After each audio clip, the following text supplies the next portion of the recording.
Hey guys, it's Richard. You're watching The Plain Bagel. Yeah, the title says it all. I had a very unique opportunity to interview the Prime Minister of Canada, Justin Trudeau. YouTuber reached out to say that he was doing a media event with them in Toronto and asked if I would like a 20-minute interview. And at first I was hesitant to do it. Politics is not really something I look to cover on this channel, given the baggage, and I try to be as neutral as possible on these things.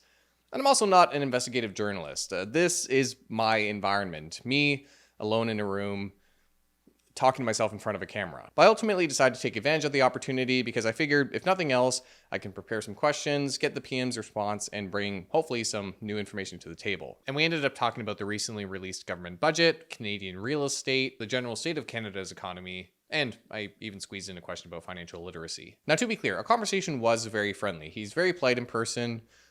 I like to think I am too.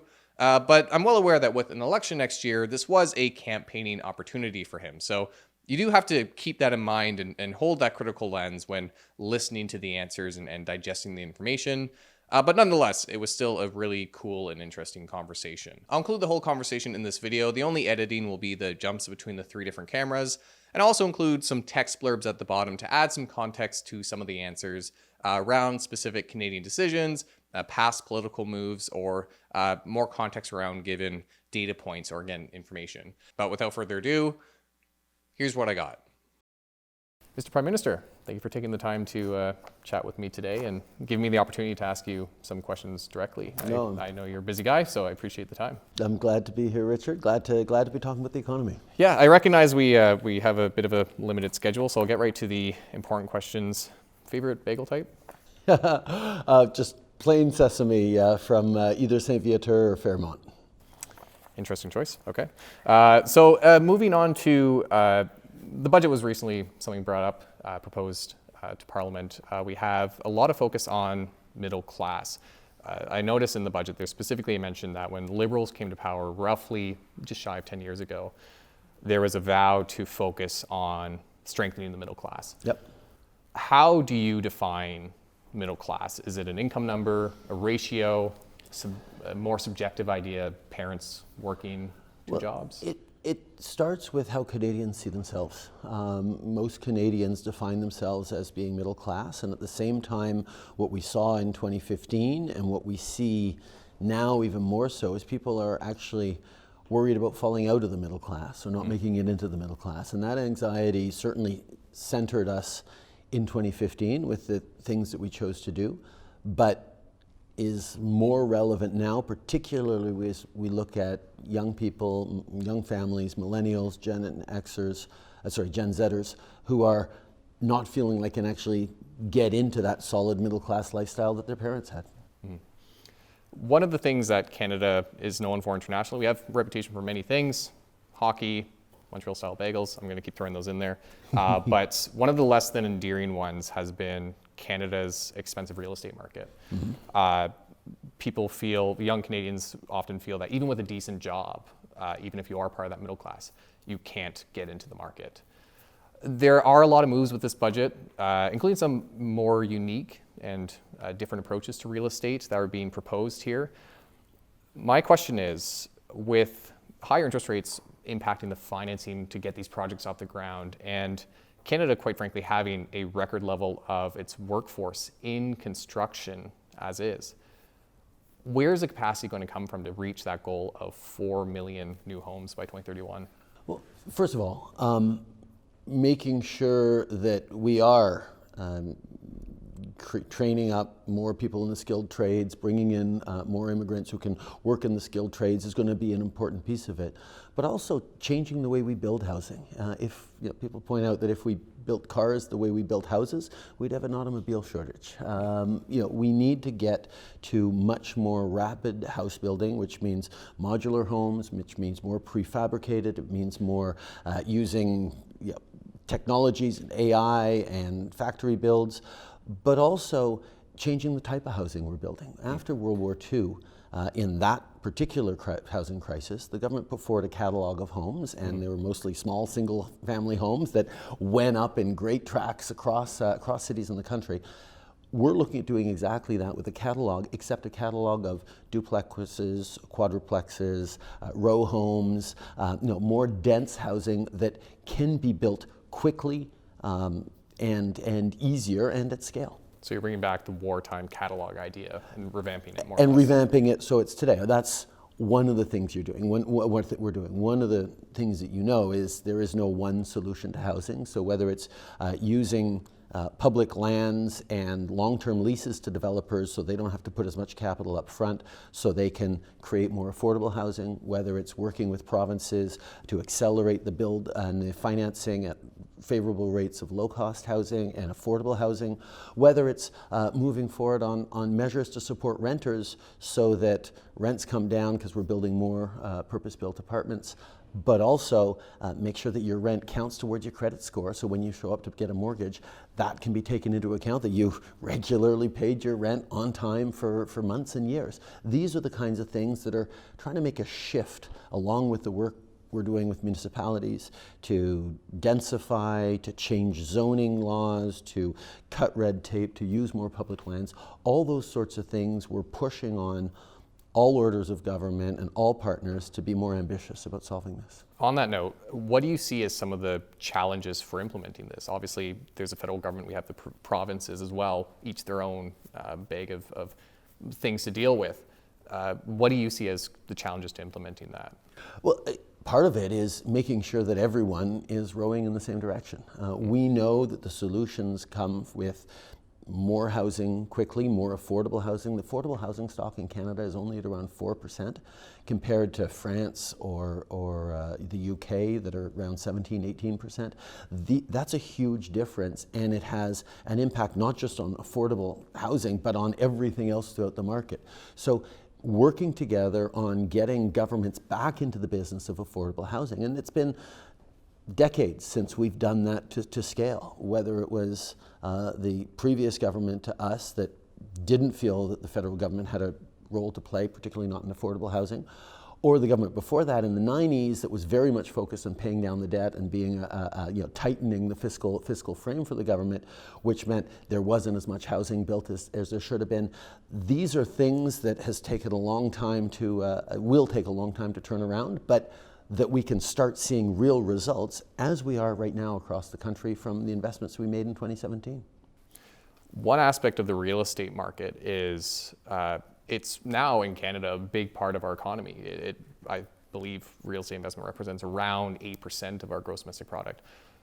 One question is, how do you make properties more available and effectively a lower cost for younger Canadians without disrupting an ecosystem that's come to an extent rely on high and growing housing prices?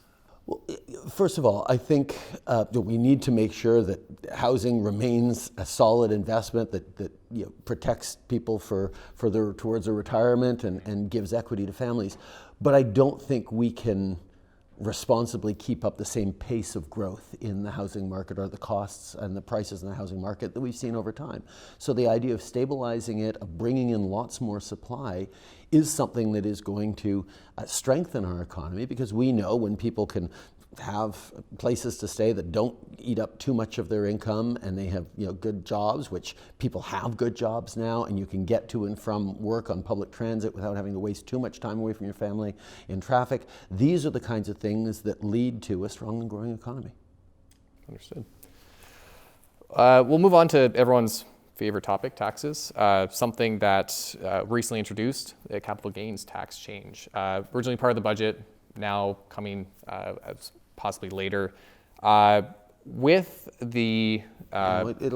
It's not in the specific BIA bill, but it is coming, and it'll be in place as of June 25th. Right, yeah, the effective date of this year. With any tax change, there's disruptions to financial planning and retirement planning around that. But there's long been a principle of integration.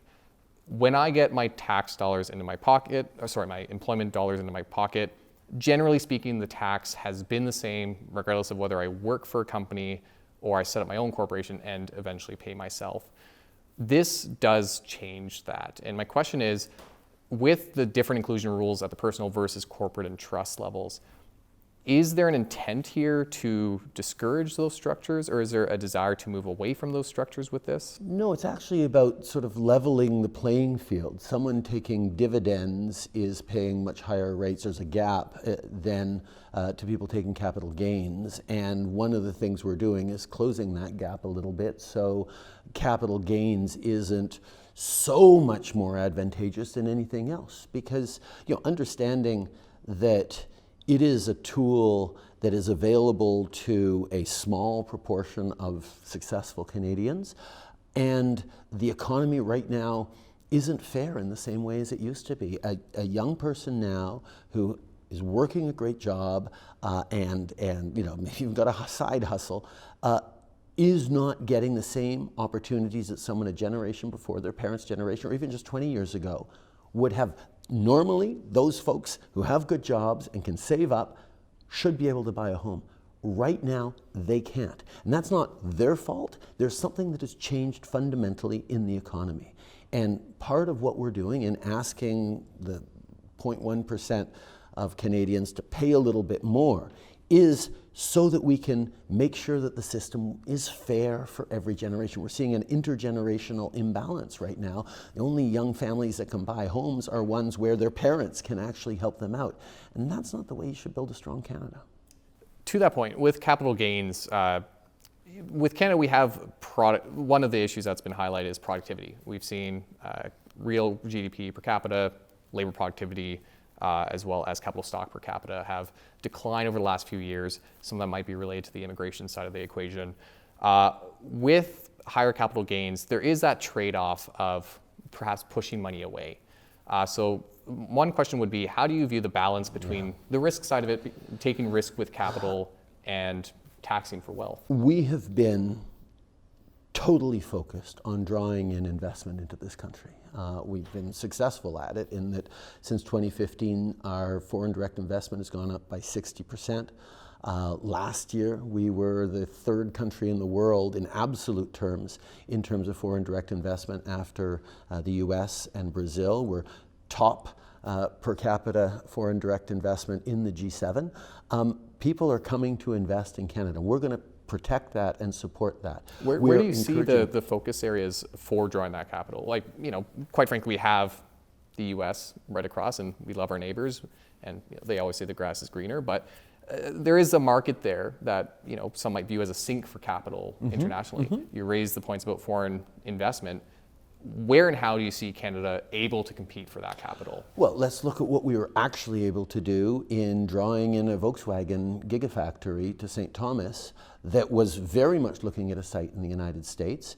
We know the Americans put as much money on the table through the IRA, plus a little bit more, to try and get them there.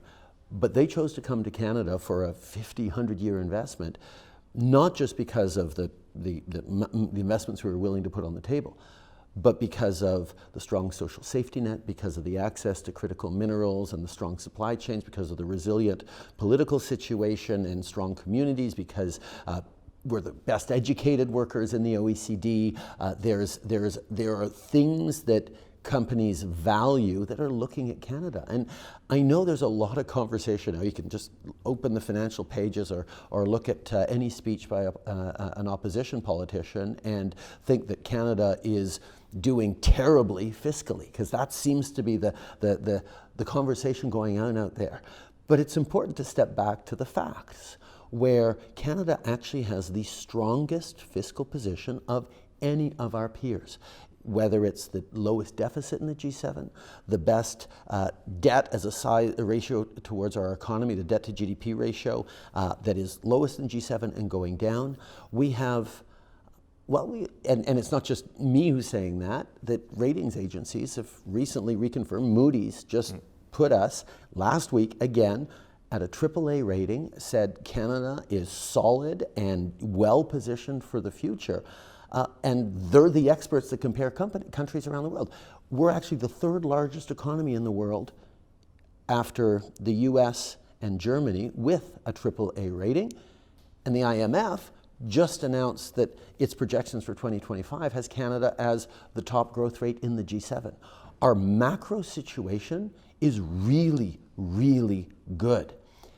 Now, household situation, the situation families are going through, is really difficult. Even with inflation back down in the target range, interest rates are too high, cost of living is up, we get that. But then the question becomes, what do we do with that best fiscal position in the world right now? Do we say, okay, we're going to pay down some of our debt and make it even better than already the best? Or we're going to take that money and we're going to invest it in things that are going to help Canadians in this difficult time. Things like childcare, things like dental care for seniors, things like drawing in Volkswagen and Stellantis and Honda and Northvolt and E1 Moly and Dow and building those jobs for future generations. This is the decision that we've taken. We said, okay, we have a great government position in terms of the economy. Let's put it to work to invest in Canadians, to support them right now and build for a stronger future. And that's a conversation that is hard to have when everyone out there is thinking or believing that the Canadian economy is terrible, because there are things that we're challenged with, especially housing prices. But the way to solve that is not to say, oh, let's sit down and sit back and pay down some of the debt and hope that that'll trickle down to helping people get housing. It's about a government that actually steps up and says, okay, let's put our position in the service of helping Canadians succeed now and into the future.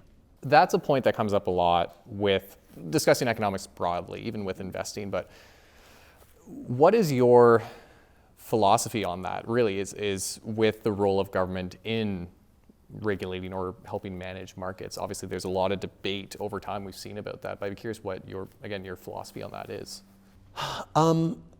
Confident countries should invest in themselves and their people.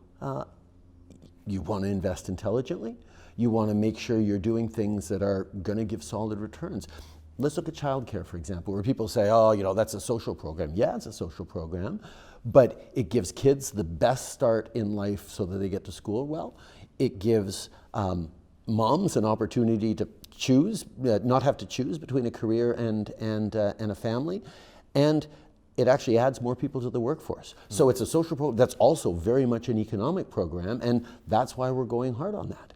The other aspect that I get criticized for from the Conservatives is they wouldn't have invested in Volkswagen. They wouldn't have put money down for Stellantis to come into Windsor. They wouldn't have invested in Honda or any of the other big investments.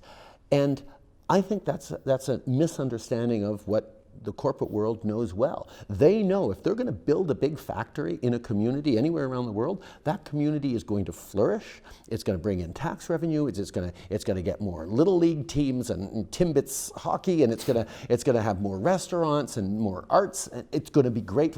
So they say, I think reasonably, well, government should be part of this investment because you're going to benefit from it as a community and as a country for years to come. And so we're willing to put money on the table to bring in those investments to create that stability for the future. Some people would say, oh, that's corporate welfare, like Mr. Polyev says.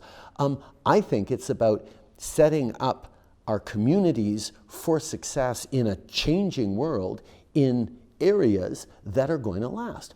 I'm not going to invest massively in creating greenhouses to grow oranges in Canada. That doesn't make sense. Sure. But becoming the #1 country in the world, according to Bloomberg, in battery supply chains, well, that's something that makes sense for Canada because we have the critical minerals, we have the quality workforce, we have the innovative researchers and industry, and we have the market to buy a lot of those electric vehicles that will then be charged with with cleaner energy because we're an 80% clean grid. There are things that make sense. In those strategic calls we have to make, well, that's a choice this government made years ago to say, okay, let's invest in clean technology, in the energy transformation that our world's going to be, so we can not just be subject to it, but so that we can help lead in it.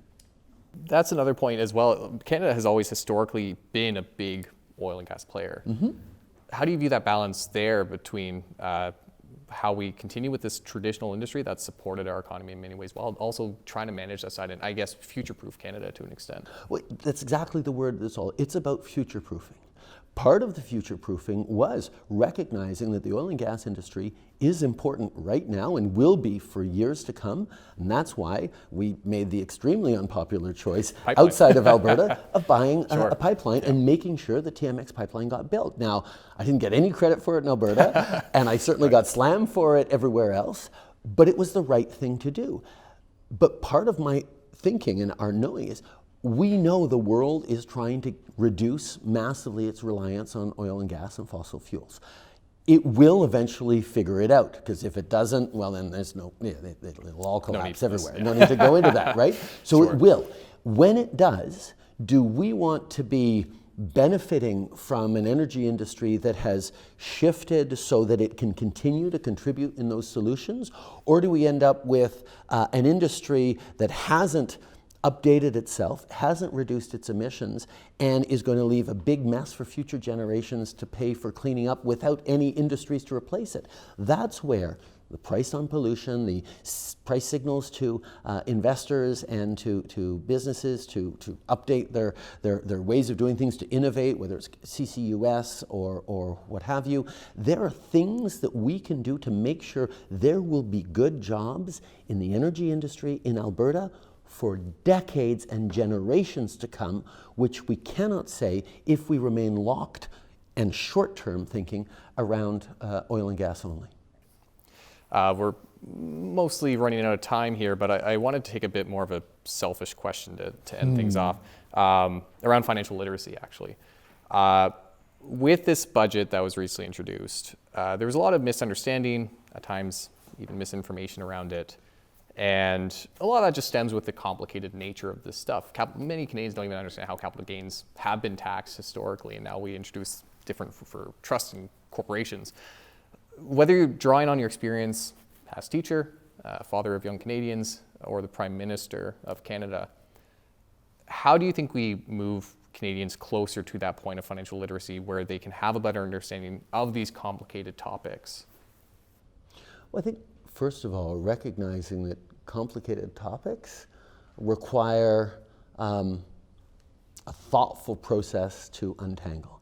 There is a tendency out there, and we see it on social media and in political discourse these days, to oversimplify, to make everything sort of a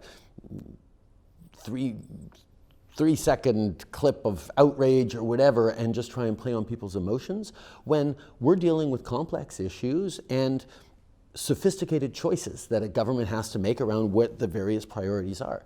So the mainstream media will always have a role to play in sort of sharing the top-line messages, but I think increasingly people want to actually be engaged in thoughtful conversations around those trade-offs. People are thoughtful enough to be able to think about it, and the place those things are happening is increasingly in podcasts and YouTube videos and conversations like this, where people are looking at the facts, trying to make sense of it in a way that is empowering people where they are.